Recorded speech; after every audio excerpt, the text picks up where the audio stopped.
Welcome back to the Mountain Weekend Show. We're here at the Outdoor Retailers Show, and it's fantastic already. A lot of booths we've still got to check out. We're here with Conrad Anker, who we've had the opportunity to talk to twice in 1 week. So, Conrad, thanks for letting us come back. He's a climber, a legend, and also here at the North Face booth. How are you doing? Greetings, Jen, but I wouldn't call myself a legend. Why not? Conrad, we've already called you it twice, so I think we're going to stick with it.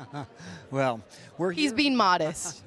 So, anyways, we're here with the Outdoor Retailer Trade Show, and we're also showing The Wildest Dream at the Clark Planetarium. It opened on the 28th of June for Salt Lake in Utah exclusively, and it'll be running through October.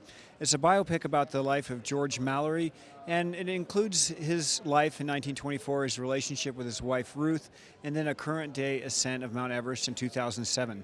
And George Mallory, for people who don't know, was possibly the first person who actually made it to the top of Mount Everest. There's a chance he could have made it. He and his partner, Sandy Irvin, disappeared the 8th of June, 1924, going towards the summit of Mount Everest.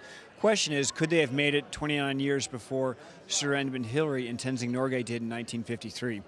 Now, Conrad, one of the cool things about this film, I think one of the things I found very interesting, is you actually climb Mount Everest in the period clothing that George Mallory would have climbed in. Well, we didn't get all the way to the top, but we got to about 7,500 meters, which is 25,500 feet. So it was very cold.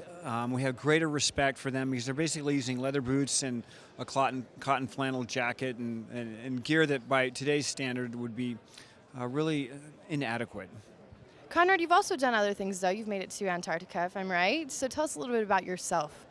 I'm a traveler and explorer by nature. It's in my heart. It's what I love to do. So I've had the good fortune to visit Antarctica, the Himalayas, climbed in Utah. So I've pretty much anywhere. I'm fascinated by the physical world. So plants, trees, animals, rocks, mountains, glaciers. It's the best part of living for me.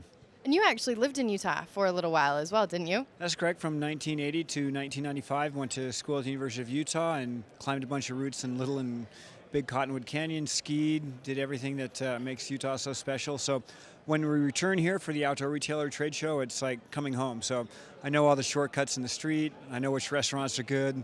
I know to come check in with Jen at Park City. So everything's there. All right, well, Conrad, we want to thank you again for the second interview. It's always good to see you. Next time you're in Utah, you promise you'll come back to Park City Television again, right? Most certainly. Hopefully it's snowing. I'll be here in the winter, so we'll get together for some skiing. Do you know, it could snow actually tomorrow. You never know. Depending on what season, it could snow anytime in Utah.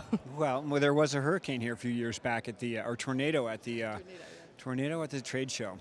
You never know what you're going to get in Utah, but this is the Outdoor Retailer Show. We're going to have so much more coming up, a lot of different booths, a lot of gear that you're going to want to see. Stay tuned, and we'll be right back.